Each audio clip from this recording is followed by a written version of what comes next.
Fala amigos, beleza? Tudo certo com vocês? Estamos de volta aqui na Tretes para mais informação de mercado, para trazer mais atualizações agora sobre Gonçalo Mastriani. Reapresentou, está no CT do Atlético realizando trabalhos físicos e agora você entende todos os detalhes de como o Mastriani terá um futuro ou não na equipe do Atlético. Antes, deixa o like é importante, se inscreve no canal se você não está inscrito, porque isso ajuda muito, beleza? Mastriani chegou em Curitiba nesta sexta-feira, dia 2, reapresentou com o elenco do Furacão, até deu uma entrevista à Rádio Transamérica e também ao Globo Esporte falando sobre volta por cima. Qual que é a questão? Ele está se reapresentando com o elenco do Furacão a pedido do presidente Mário Celso Petralha, presidente do Conselho Administrativo do Furacão. O Atlético teve propostas, sim, pela saída de Gonçalo Mastriani, mas nenhuma dessas propostas satisfez os interesses rubro-negros, principalmente quando se fala em questão financeira, tá? Existem algumas questões, estou até com um roteirinho aqui, se olhar para o lado é para eu não me perder nessa história, nessa reportagem, nesses detalhes todos de apuração que a gente traz com exclusividade e em primeira mão aqui na Tretes, tá? Primeira coisa que a gente tem que citar, o Atlético investiu 2 milhões de dólares na contratação do Mastriani lá atrás, lá em 2024, quase 10 milhões de reais, à época 9,8 milhões de reais, tá?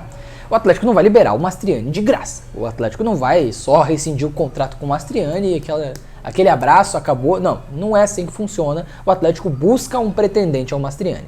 A informação que a gente tem é que o Atlético só vai liberar o Gonçalo Mastriani em caso de compra, em caso que um time chegue no Atlético com uma proposta de compra, coloque essa proposta na mesa e leve o Mastriani para assinar um novo contrato, ou em caso de empréstimo com repasse total do salário. O Atlético aceitaria sim emprestar o Gonçalo Mastriani, mas só aceitará emprestá-lo caso o time que vá emprestar o atacante pague 100% do seu salário, que bate a casa dos 500 mil reais mensais, é um salário alto pensando na realidade do elenco rubro-negro. Então fica esse ponto primeiro, né? Agora sim, o Mastriani tem contrato só até o final dessa temporada, até o final de 26. Ou seja, se for emprestado, o clube que emprestá-lo não vai precisar nem ter opção de compra, porque ele vai estar livre no mercado. Ele não vai ter mais contrato com o Atlético. Então, para emprestar o jogador, o Atlético vai ter que obrigatoriamente renovar o seu contrato, para não perder dinheiro, para não perder a taxa de transferência que aconteceria em caso de alguma compra, né? Então é uma situação que vai ser discutida. A informação que a gente conseguiu apurar é de que a partir de agora, da reapresentação do Mastriani, partes vão voltar a se reunir, tanto o jogador quanto seu staff, quanto a diretoria rubro-negra, para desenhar, alinhar uma renovação do seu contrato, para que o Atlético não saia no prejuízo no negócio, para que o Atlético tenha sim margem de lucro com a negociação. Gonçalo Mastriani. O staff do Mastriani diz o seguinte: existem propostas para ele e, pensando na parte salarial, cita 5 ou 6 propostas para o jogador que satisfazem o nível salarial que ele tem. Mas o problema é a liberação do Atlético. O problema é o Atlético conseguir algo que faça liberar o jogador de maneira imediata, né? E aí o Atlético precisa de compensação financeira. Isso tem travado alguns negócios, algumas negociações que chegam, algumas propostas que chegam pelo Gonçalo Mastriani, tá? E aí fica uma questão, né? É um salário alto, são 500, mais de 500, ou na casa, né? Não digo mais, na casa, em torno de 500 mil reais mensais pelo jogador. É importante citar que os jogadores que chegaram recentemente, o Kevin Viveiros, né, por exemplo, é um jogador que chega a ganhar nessa casa também, não é algo muito diferente do que ganha o Gonçalo Mastriani. Então dá para dizer sim que o salário do Gonçalo Mastriani, neste retorno do Atlético à Série A do Campeonato Brasileiro, está dentro do que é considerado um teto de gastos do Furacão mensalmente falando. A questão nisso tudo é a parte esportiva, né? É uma coisa você pagar 500 mil reais, que seja pelo Kevin Viveiros, que resolveu a Série B do Campeonato Brasileiro pro Furacão. Outra é pagar tudo isso um jogador que pouco ajudou o Atlético em 2024 e não conseguiu ajudar o Botafogo em 2025. Teve minutagem muito baixa, jogava cerca de 10 a 15 minutos por partida, entrava sempre ao final dos jogos, né? Então fica essa questão, pelo que entrega esportivamente recentemente na carreira, o Mastriani não é um jogador que vale 500 mil reais mensais, né? Esse é um ponto muito importante dessa situação toda. Mas vamos lá, o Atlético está querendo um centroavante como opção ao Viveiros e ao Peixoto, certo? O Atlético tem hoje 2 centroavantes que foram bem na Série B, o Viveiros muito bem, o Renan Peixoto um jogador que conseguiu superar muito as expectativas. E aí eu queria pegar um número importante. Na última temporada desses jogadores pelo Atlético em competições nacionais, na Liga, o Mastriani na Série A, o Viveiros e o Peixoto na Série B do Campeonato Brasileiro. O líder em conversão de chutes, ou seja, a porcentagem dos chutes do jogador que se tornaram gols, é o Kevin Viveiros, é o Renan Peixoto. Teve 29% dos seus chutes virando gol. É um número muito alto. É uma conversão surreal do jogador que menos precisou de minutos na Série B do Campeonato Brasileiro para marcar. E este fato faz com que o Renan Peixoto tenha uma temporada acima do completamente o que era esperado dele, né? O Viveiros tem 18%, é um número ok, é uma média interessante para um centroavante. O Mastriani no Campeonato Brasileiro teve 11%. É um número ruim? Não. É um número abaixo dos outros dois. Claro que pensando na competitividade. O Viveiros e o Peixoto jogando a Série B, o Mastriani jogando a Série A, né? Mas aí eu quero trazer um ponto. E claro que também não é um comparativo 100% fiel e plausível, mas é um comparativo interessante. Dentro do contexto Copa Sul-Americana, tá? Dentro do contexto Copa Sul-Americana 2024, em que o Atlético vai até as quartas de final e cai para o Racing eliminado. O Mastriani tem 41%. 41% de conversão. É muita coisa. É um aproveitamento surreal. É um aproveitamento que inclusive o tornou o maior artilheiro da história da Copa Sul-Americana, né?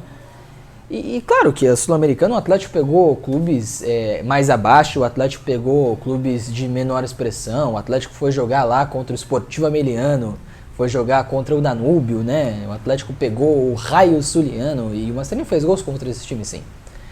Mas é importante lembrar, o Mastriani marca também contra o Cerro Porteño, nos 16avos de final, e marca também contra o Belgrano, nas 8avas de final, lá em Córdoba, na Argentina.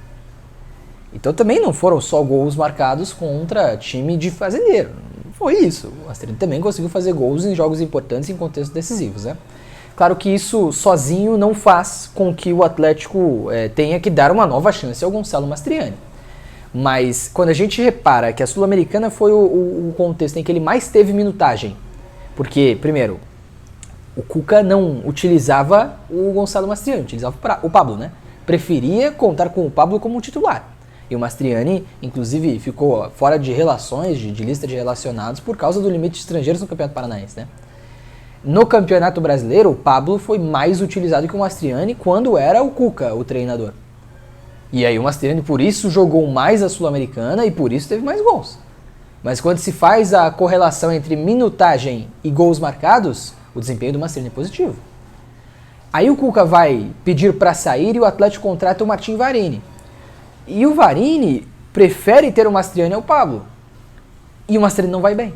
Apesar de ter 41% de conversão de chutes na Sul-Americana, o Mastriani, a partir do gol dele contra o Belgrano, nas 8avas de final da Copa Sul-Americana, ele deixa de fazer gols.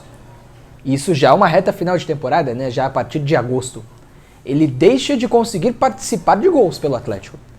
Ele fica quase um ano, né? Não dá um ano, né? São 9 meses, se eu não tô enganado nessa estatística, sem conseguir balançar a rede. Isso é um número muito, muito, muito importante também. Ele fica muito tempo, mas tem uma questão aí. Isso também, apuração, informação exclusiva. O Mastriani estava jogando lesionado em boa parte desse período. Essa é a informação que a gente tem. O Mastriani, em grande parte desse jejum de gols dele, ele estava com um incômodo que ele teve, que inclusive resultou na artroscopia que ele faz no final da temporada e por isso deixa de ser utilizado, né? Por isso deixa de estar dentro do gramado. Isso a partir já da parte final do trabalho na verdade, depois da demissão, inclusive, do Martin Varini. Quando o Lúcio Gonçalves assume, reinstitui todas as lideranças, coloca o Nicão como um titular inquestionável, o Pablo como um titular inquestionável, e aí, a partir do momento em que o Mastriani não era mais um titular do time, ele faz essa cirurgia. Mas é um problema que vinha desde trás e que foi adiado, a resolução desse problema foi adiada para que o Mastriani jogasse. E aí fica uma situação complicada e pode se relacionar à situação de que ele não conseguiu desempenhar dentro do campo com um problema físico. Acho que é uma teoria justa também. Fato é, rapaziada, que o Mastriani não teve um bom ano pelo Atlético, mas que talvez ele possa trazer uma característica parecida ao que é o Renan Peixoto. E aí, pelo menos na minha avaliação, você parte de uma escolha aqui. Você tem o Renan Peixoto, um jogador decisivo na Série B do Campeonato Brasileiro, que fez gols importantíssimos para que o Atlético voltasse à Série A, mas uma grande incógnita jogando o campeonato, a elite do futebol brasileiro, né? E acho, já citei isso aqui, acho o Renan Peixoto, do ponto de vista técnico, um jogador questionável. Em questão de finalização de jogada, nem tanto. Até porque é líder em conversão de chutes, né? Mas em todo o resto que tange a situação de jogo, a função de um centroavante, eu questiono o Peixoto. Assim como eu questiono o Mastriani. Que é um jogador que, fora da área, pra mim, tem mais qualidade que o Peixoto, mas que não consegue fazer disso uma vantagem muito clara. E que na conclusão de jogada, pelo menos a nível de campeonato brasileiro, teve um nível pior do que o Renan Peixoto. Dito isso, ainda vem de um ano muito complicado pelo Botafogo, um ano que ele não consegue jogar, um ano que ele não consegue ter chances reais no time titular botafoguense, atrás do Arthur Cabral, atrás inclusive do Cris Ramos em determinado momento, atrás em momentos do Kadir, um centroavante da base do Botafogo. Então, se fosse apostar em Peixoto ou Mastriani, apostaria em Renan Peixoto hoje, pela fase. Mas um ou outro, nenhum dos dois é um cenário ideal para ser um imediato ao Kevin Viveiros.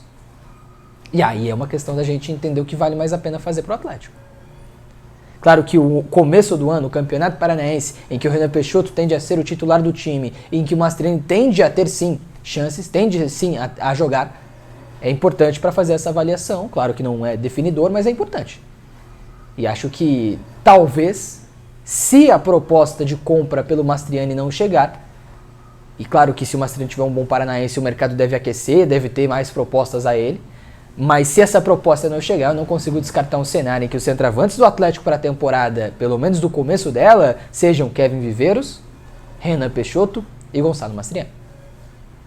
A entender toda essa situação, o fato é que o Mastriani está de volta, reapresentou com o Furacão, tende a ter minutagem, mas é aquela coisa, né? Vai ter que fazer por merecer a minutagem, no dia a dia, nos treinamentos e também, porventura, se escalado nos jogos. Pode ser que exista uma geladeira, não dá para tirar dessa possibilidade, né? Até porque o Mastriani tem que mostrar futebol, e se ele não conseguir mostrar bola dentro dos treinamentos, ele não vai conseguir jogar. O Atlético tem um titular muito claro e tem uma reserva muito clara que é o Peixoto, né? A entender também como vai ser essa situação, mas se ele conseguir mostrar algo no dia a dia, ele deve sim ser envolvido, a equipe pelo menos de aspirantes do Furacão, para tentar mostrar um potencial. Tá de volta o Mastriani. O que você acha dessa situação? Deixa aí nos comentários, que é muito importante. Deixa o like, que o like também ajuda demais o nosso conteúdo a cada vez mais crescer aqui na Threads. Última informação do vídeo: pude sondar com pessoas próximas ao Gonçalo Mastriani uma possibilidade de permanência. Ele gostaria de permanecer no Atlético? Foi a minha pergunta. A resposta foi, claro que sim. Claro que o Mastriani gostaria de permanecer no Atlético se tivesse tempo de jogo. E se sentisse importante, se o Atlético fizesse o Mastriani se sentir importante dentro do processo do elenco. Aí sim ele gostaria de permanecer no Furacão. Apuração exclusiva e em primeira mão, resumaço dessa história de Gonçalo Mastriani com o Atlético. Beleza? Deixa o like, se inscreve no canal. Tamo junto. Nos vemos na próxima. Valeu!